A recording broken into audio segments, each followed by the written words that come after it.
هذا رمضان سكالوب بالصلصة البيضاء يجي بواحد البنة، لازم تجربوه.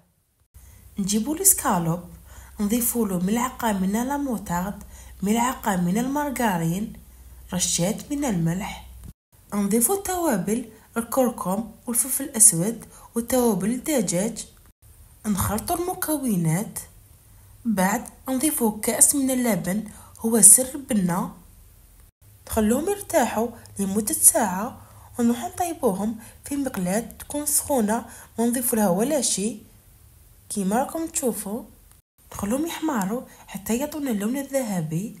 بعد بنفس المقلاة نضيفو الصلصة تاع الاسكالوب اللي بقات، نضيفو لها جبن مبشور وجبن الطري والزيتون يبقى اختياري.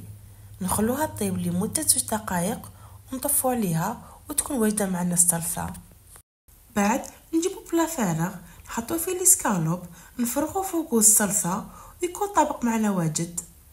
راح يجي بزاف منين وبالخف توجديه ما يتعبكش كامل. الطبق راه واجد معنا، جربوا الوصفة وبصحتكم.